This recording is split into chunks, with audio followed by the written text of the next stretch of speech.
The house, I couldn't bring myself to return to it. Had been years since I'd last gone home. As the New Year's holidays approached, I finally decided it was time to return. It wasn't because my hometown was far away. It wasn't because work had kept me too busy. The real reason was much simpler. A few years earlier, my parents had suddenly divorced. There had been no warning, no discussion, no family meeting. One day, my father simply called and told me it was over. My mother disappeared from my life almost overnight. I never even had the chance to speak with her before she left. To this day, I still haven't seen her again, because everything had happened so abruptly. Going back home always felt awkward. I'm old enough that my parents' divorce shouldn't have shaken me so deeply, but some things leave wounds that don't disappear just because you grow older. And that's why I stayed away, for years. Eventually, though, I realized I couldn't avoid home forever. No matter how uncomfortable it felt, sooner or later, I had to go back. When I told my father I was coming home, his reply was short. I see. Nothing more. That weekend, I finally returned to the house where I'd grown up. It's really been a long time.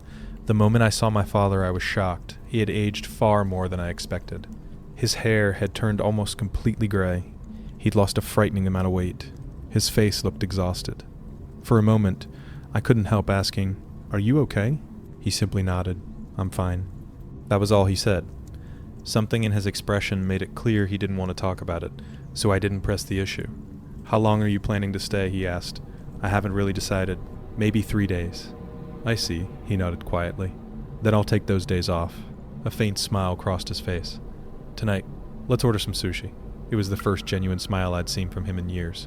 And for just a moment, it almost felt like home again. "Yeah, sounds good."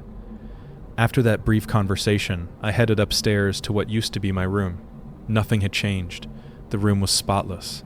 When I asked my father about it, he told me he still cleaned it regularly. My old desk was exactly where I'd left it, the same desk where I'd spent countless nights studying.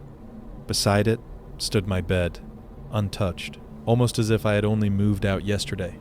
I let myself fall onto the mattress. The familiar softness brought back memories I hadn't thought about in years. I'm exhausted. Maybe I'll just close my eyes for a little while. Before I realized it, I drifted off. When I opened my eyes again, my stomach growled. The room had grown darker. It must be evening already. I wondered if dinner was ready. Back when I still lived here, my mother would always call upstairs, "Dinner's ready," without fail. But this time, there was only silence. Maybe tonight's meal was taking longer than usual. I decided to head downstairs. If there was anything I could help carry, I figured I'd lend a hand. As I entered the kitchen, I stopped. My father was standing at the counter. That alone felt strange. He had never been the type to cook. In fact, I couldn't remember a single time I'd ever seen him preparing a meal. It was always my mother. Always. So why? Why was he cooking now? Curious, I called out, "Dad, you're cooking. Where's Mom?" Slowly, very slowly, he turned around to face me. His expression was calm, almost gentle. "Oh, it'll be ready soon." His voice was quiet, completely ordinary. But then I saw his hands. They were soaked in crimson, not stained, not splattered, soaked. Fresh blood dripped from his fingertips onto the kitchen floor. Then my eyes moved upward. His shirt, his shoulders, his face, even his legs, everything was covered in blood. Thick, dark, wet. And in that instant, the smell hit me. An overwhelming metallic stench. Hot, heavy, impossible to ignore. There was no mistaking it. It was the smell of blood. Tonight, my father's voice was gentle. "I'm making your mother's stew." He smiled faintly. "It's your favorite, isn't it?" My eyes drifted toward the cutting board. Several chunks of meat lay scattered across it. Then, I saw it. My mother's head. It was resting on the cutting board. Her eyes were half open. Her lifeless face stared blankly into nothing. For a moment, my mind simply stopped. What? No scream came out. No words. Not even a gasp. Only a dry, broken breath escaped my lips. My father looked at me with disappointment. "Not enough?" He chuckled softly. "Then, I'll cook you too." Before I could react, he drove the kitchen knife straight into my stomach. A burning pain exploded through my body. It felt as though my insides had been set on fire. Run, I had to run, but my body refused to move. I couldn't even step backward. My father slowly pulled the knife free. Blood poured down onto the floor. He raised the blade high above his head, still smiling.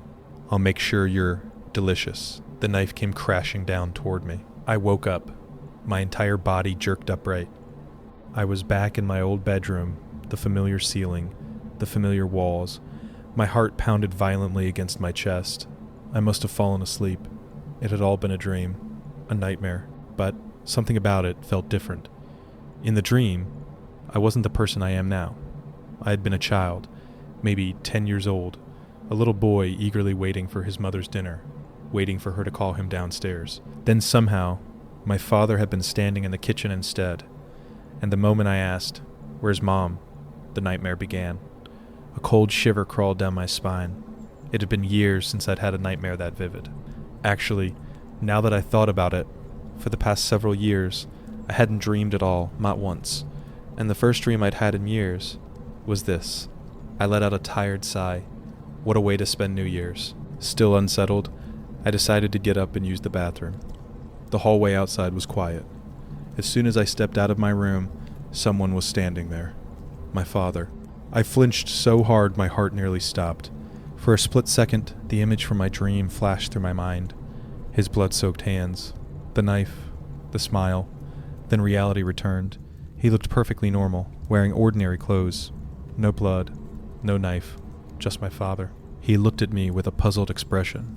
"You're finally awake? You hungry?" His voice was exactly the same as it had been in the dream, and somehow that frightened me even more. My father looked at me with the same calm expression as always. There was no knife in his hand, no blood. Of course there wasn't. It had only been a dream. "No, I'm okay. I'm not hungry." The truth was, I was starving, but after that nightmare, the thought of putting food in my mouth made me feel sick. The next day passed quietly. I didn't do anything in particular. I'd been working nonstop for months. If there was ever a time to let myself relax, it was during New Year's. I grabbed lunch at a small ramen shop near the neighborhood, spent the afternoon wandering around the streets I used to know so well. After sunset, I returned home, took a hot bath, watched television for a while, scrolled aimlessly through my phone. Eventually, I headed back to my old room and fell asleep. No, I overslept. My eyes snapped open. The clock made my heart sink. I'm going to be late. Today wasn't just any school day. It was the final exams. If I didn't leave immediately, I'd never make it in time. I threw on my school uniform as fast as I could and rushed out of my room. "You're running late, aren't you?" The voice stopped me cold. My father was standing in the hallway. His tone was sharp, louder than usual. Yeah, I know. I'm still okay." Annoyed, I tried to brush past him toward the front door. Then his voice changed. "What kind of attitude is that?" Before I could answer, a heavy hand grabbed my shoulder and yanked me backward. "What the? Dad, I'm in a hurry." I turned around to protest, and froze. In his hands was a chainsaw. The engine roared to life. A violent metallic scream tore through the hallway. The sound was deafening. My mind refused to accept what I was seeing.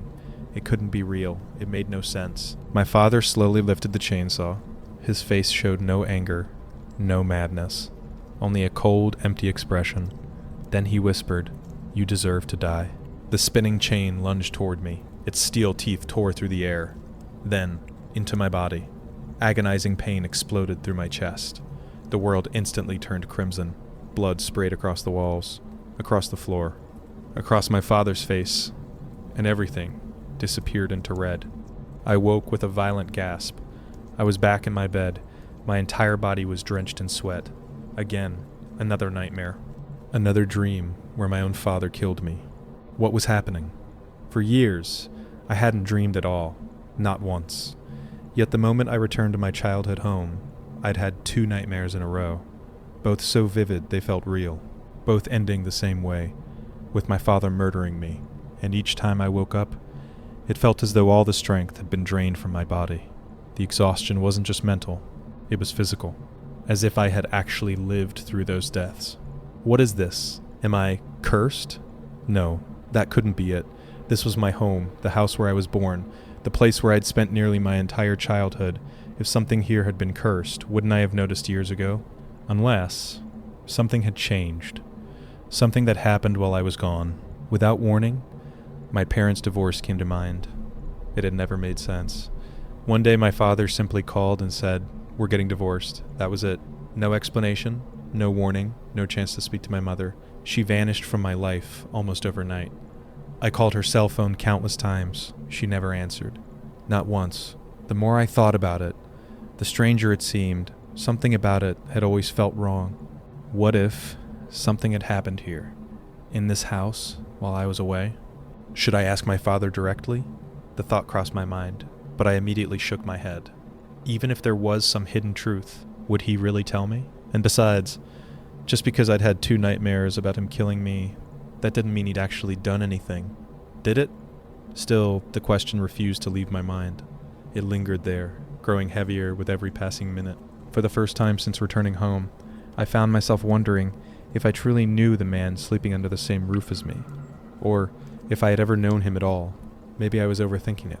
To assume my father had done something terrible simply because I dreamed about him killing me, that was a huge leap. It wasn't rational. The simplest explanation was usually the correct one. It was probably just stress. Looking back, I'd spent almost the entire year working. Maybe I was far more exhausted than I'd realized. Maybe all that accumulated fatigue had simply found its way into my dreams. That had to be it. I forced myself to believe it. But that explanation didn't survive the night. Once again, I found myself lying in my old childhood bedroom. The room was silent. Only the faint ticking of the clock broke the stillness. Am I going to have another nightmare? Even if it was just a dream, 3 nights in a row would be enough to drive anyone insane. I closed my eyes, trying not to think about it. Then, my phone rang. The sudden sound made me jump. I picked it up and looked at the screen. The caller ID froze me in place. Mom. For a moment, I couldn't breathe. After years of complete silence, after countless unanswered phone calls, she was calling me now. Of all times, right after I'd returned home, right after the nightmares had begun, a cold feeling settled in my chest. Something was wrong. Terribly wrong. But there was no way I could ignore the call. There were too many questions I needed answered. I answered. The moment I did, my mother's voice exploded through the speaker. "Masaru! Oh, thank God, you answered. Where are you right now?" She was shouting. Not angry, terrified. Panic filled every word. "Mom, what's wrong?" "I'm at home, at Dad's place." For a brief moment, she said nothing. Then her voice became even more desperate. "At that man's house? Get out. Right now. We'll talk after you're out." The urgency in her voice sent a chill through my body. It didn't sound like a request. It sounded like a warning. Like she believed I was in immediate danger. "That man?" I frowned. "You mean Dad?"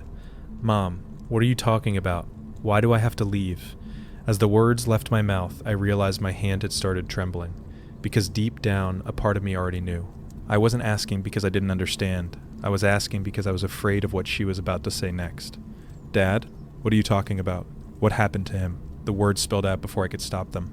Twice now I dreamed of my father murdering me. Could those nightmares have meant something?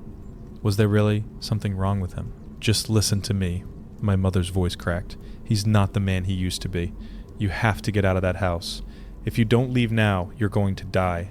I could hear it in her voice. She was crying. Not quietly.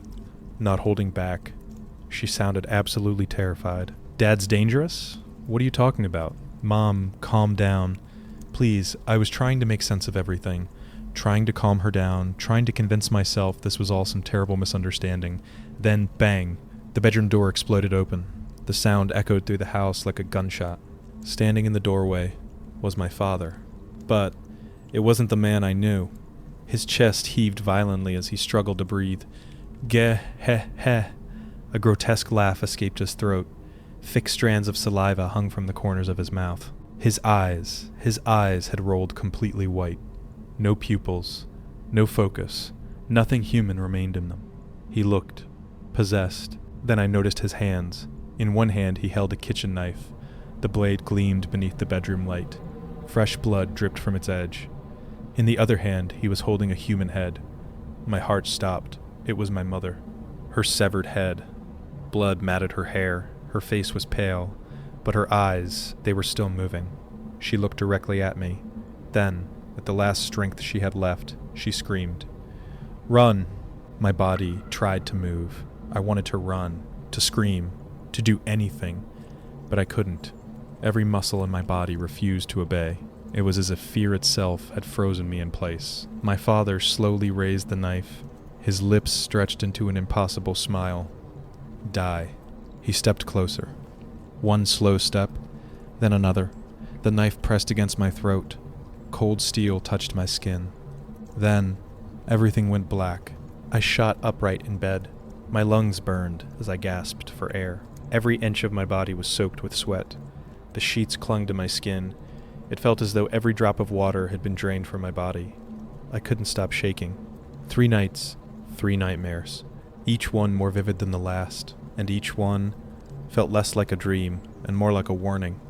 The moment I sat upright, I threw up, violently. Everything in my stomach spilled onto the floor beside my bed. My vision swam. The room spun around me. My heart pounded so violently it felt as though it was about to burst through my chest. That dream, it had been too real, so real, that I could no longer tell where the dream had ended and where reality had begun. And once again, my father had killed me. No, this couldn't be coincidence anymore. Dreams weren't supposed to do this. They weren't supposed to leave you shaking, unable to breathe, unable to stand. Dreams weren't supposed to make you feel as though you'd actually died. There was no way. Something was wrong. Something terribly wrong. Something evil was happening in this house. I have to do something. If I fall asleep again, if I have another nightmare, I don't think I'll wake up. No, I was certain of it. The next time I closed my eyes, I'd die in my sleep. My breathing grew heavier. Think. Everything had started after I came back home. More specifically, after I started sleeping in this room, in this bed. The bed. The thought struck me like lightning. What if the problem wasn't the house? What if it was this bed? Without another thought, I grabbed the mattress and ripped it aside. The futon slid onto the floor, and beneath it, something white caught my eye. A folded envelope. Or a letter. A freezing sensation crawled down my spine. For several seconds I simply stared at it, unable to move, unable to think. There really was something here, something hidden. And somehow, I already knew. Whatever was written inside would explain everything. Or destroy me. Who wrote it? Who hid it beneath my bed? And why had it been left here, waiting for me? Every instinct screamed at me to run, to leave the room, to get out of the house, to never come back. The entire situation had become far too abnormal, far too terrifying. But another thought slowly pushed its way into my mind. If I run now, nothing will change. Even if I fled back to my apartment, even if I put hundreds of miles between myself and this house, would the nightmares really stop? Or would they simply follow me? Would running away really solve anything? Even if I returned to my apartment, what if the nightmares followed me? If that happened, there would be nowhere left to run. No, this had to end here, tonight, in this house. With trembling hands, I picked up the letter. My heart pounded so loudly it drowned out every other sound in the room. The envelope had already yellowed with age. My fingers hesitated for a moment before unfolding it. Then, I began to read. It was from my mother. The moment I recognized her handwriting, a cold shiver ran through my entire body. If you're reading this, then by now, I've already disappeared from your life. First, I'm sorry. I'm so sorry for leaving without saying a word, but I had no choice. There was a reason. The words blurred as my hands began to shake. I forced myself to keep reading. I never wanted to tell you this, but your father, he's changed. No, I can't even call him your father anymore. He's a monster. I froze. The room suddenly felt ice cold. Most of the time, he acts completely normal, just like the man you've always known. But without any warning, without any sign, he suddenly becomes violent. He attacks me. My breathing became shallow. Every nightmare, every image, every drop of blood flashed through my mind. He told me, if I ever told anyone, he would kill me. I swallowed hard. I wanted to tell you the truth myself. I wanted to call you. But he took away every way I had of contacting you. The only thing I could do was hide this letter in your room. My eyes raced down the page. I'm going to try to escape this house. I don't know if I'll succeed, but I pray this letter reaches you someday. I lowered the paper. My hands wouldn't stop shaking. It was impossible. Absolutely impossible. Had something like this really been happening inside this house? All these years? No. The handwriting. There was no mistake. Every curve, every stroke, every habit in the way the letters were written. It was unmistakably my mother's handwriting. My mother wasn't the kind of person who would joke about something like this. She was serious, honest. If she had written these words, then they had to be true, didn't they? Was this why I'd been having those nightmares? Had they been caused by the letter my mother had desperately hidden beneath my bed? Or had she been trying to warn me all along? I didn't waste another second. I grabbed the letter and fled the house. Fortunately, my father wasn't home. I never went back. Since my father already knew where my apartment was, I moved almost immediately. A new apartment, a new address, a new life. I spent weeks expecting him to appear at my door. Every knock, every footstep in the hallway, every late-night sound made my heart race. But he never came, and something else changed. The nightmare stopped. Completely. Not a single one after that night. No blood, no kitchen, no chainsaw, no father standing over me with a smile. The dreams were gone. Perhaps it wasn't the letter that had cursed me. Maybe it had saved me. The nightmares had forced me to uncover the truth. Without them, who knows what might have happened if I'd stayed in that house. Little by little, my life returned to normal. I tried not to think about my childhood home, tried not to think about my father or my mother. I wanted to leave everything behind. Then, one day, a letter arrived. It was from my father. My blood ran cold. I had never told him my new address. So how had he found me? For several minutes, I simply stared at the envelope. Every instinct told me to burn it unopened. But I couldn't. With shaking hands, I unfolded the letter. Masaru, I'll keep this brief. I've lost my mind. It's all because of your mother, I frowned. What? You know your mother and I divorced. The reason was because she became involved with a strange religion, a dangerous cult. They'd caused trouble with people everywhere. I tried to make her stop. I tried everything I could. I stopped reading. My hands slowly tightened around the paper. My mother's letter, my father's letter. They completely contradicted each other. One claimed the other had become a monster. The other claimed the opposite. Both letters sounded sincere. Both claimed to be victims. Both insisted the other had changed.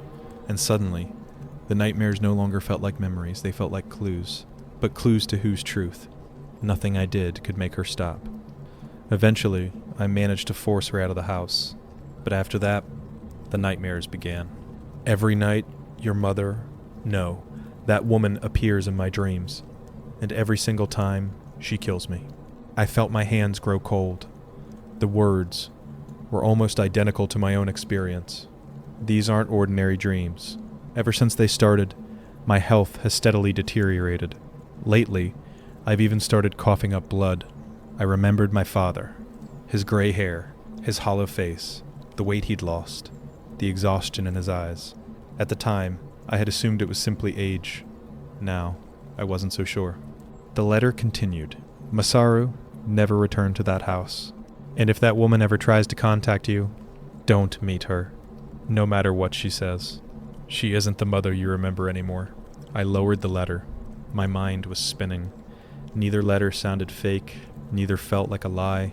My mother claimed my father had become a monster. My father claimed my mother had become one. Both described the same nightmare. Both insisted the other was no longer human. Both begged me to stay away. Who was telling the truth? Or had they both already lost their minds? Ding dong, the doorbell rang. The sound echoed through the apartment.